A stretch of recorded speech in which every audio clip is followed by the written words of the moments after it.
PEGI 18. Hi everyone, my name's Alex Hutchinson, Creative Director on Far Cry 4.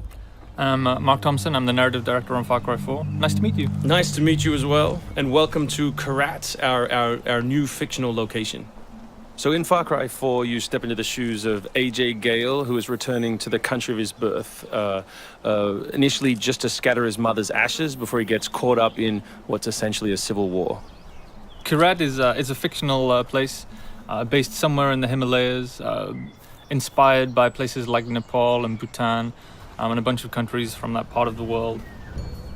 So looking out there, you know, one of the core things of any open world game, that sort of excitement and mystique and hope of an open world is, you know, what is all that smoke coming from? You know, what temples are out there? What secret locations? So we've peppered the world with different places to find, all of them filled with loot and secrets and collectibles and all that good stuff.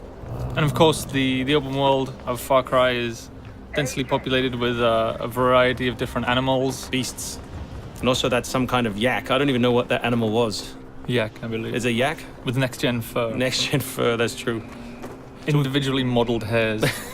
So you see here with with the eagle, you won't see it in this demo, but you can be attacked from above for the first time in a Far Cry game. So we've tried really to play with verticality, to have threats above and below you.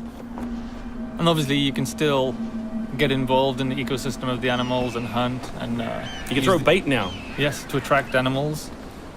And stuff like the eagle stealing the barrel of the goat. Like, it isn't scripted, that's just what happens at the intersection of those two different AI systems talking to each other. The goal being that every player tells themselves a different story, that they get different surprises, that they have a different story to tell their buddies when they come to work the next day or go back to school or whatever. So there are a bunch of new tools in Far Cry 4, one of which you'll see here is the grapple. We wanted to make something that allowed you to clamber over those annoying cliffs you sometimes came across in Far Cry 3, and something that would also lean into the much more vertical, much more sort of mountainous regions we were building in this game. And that was a pretty simple example, but the level designers get pretty crafty with the setup.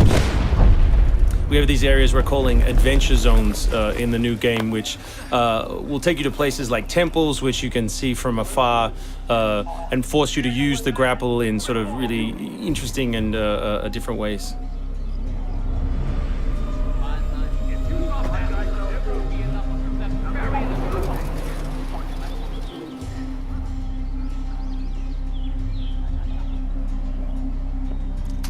The auto crossbow is a new stealth weapon that we've introduced for Far Cry 4. It adds a little more versatility than the bow did in Far Cry 3. Obviously it sacrifices the long range for rapid fire, but it's still a super useful stealth weapon. So this is one of my favorite bits. This if you look down when you're meleeing in the new game, you kick. So you can do all kinds of fun setups such as that.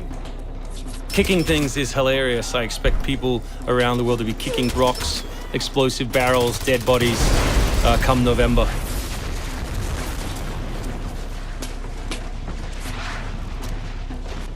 Our goal really was just to provide as many tools as possible, whether vehicles or animals or weapons or, you know, goofy stuff, and let people fit them together any way they want. Yeah, and we've snuck a few features in that fans of Far Cry 3 I think are going to be surprised by. Drive and shoot. Yes. So drive and shoot, obviously it's a bit frustrating to be chasing someone forever and have to sort of drive in front of them, pull over and wait for them to get out. So now in the vehicles you can drive and shoot with any one-handed weapon. And you can also do driving takedowns from any vehicle, which I really like. So this idea of leaping from your vehicle into another vehicle, do horrible things to them, boot them out the side, and then continue on your merry way. You can now deliver death without even leaving your seat. So wingsuit is still here, and it's really cool, as you see, and actually when the space became more vertical, it actually became more fun. The mountainous environment means that there's a lot more wingsuiting to be found. And hopefully you won't get it before the middle of the game. You will. Hopefully you will get it before the middle of the game. That's the current plan. But we are many months away from watching you guys abuse us online. Means that there's a lot more wingsuiting to be found. And hopefully you won't get it before the middle of the game. So here you'll get a look at elephants. Elephants are awesome. Probably my favorite animal in the game. Weaponized in many different ways. You can drive them into a rage, watch them smash the other characters in the world, or you can clamber on top of one and drive it through the gate yourself. My favorite animal is the human animal. It's very Far Cry 2 of you, Mark. Oh, it's the shark of darkness.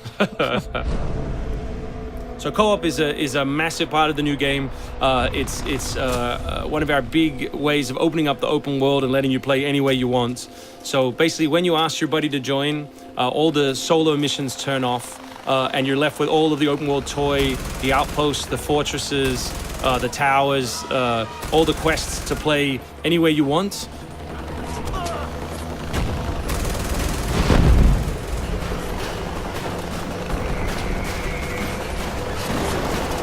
All right, let's do this. What do you think of the Buzzer, Mark, which is a small one-man helicopter? It's very red. No, but it's cool because it gives like this almost like developer perspective on the world. Like you normally in Far Cry 3 you could never really see an outpost, or you couldn't engage with an outpost from this kind of vantage point, which is really cool.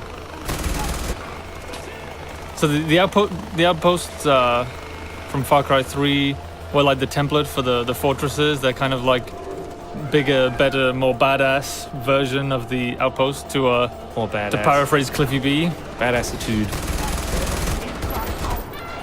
So imagine charging that vehicle, atop the elephant as opposed to just watching it happen.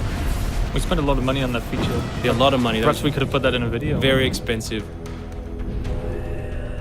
So thanks everyone for watching. We really appreciate your time, and we look forward to showing you a whole lot more gameplay in the coming months.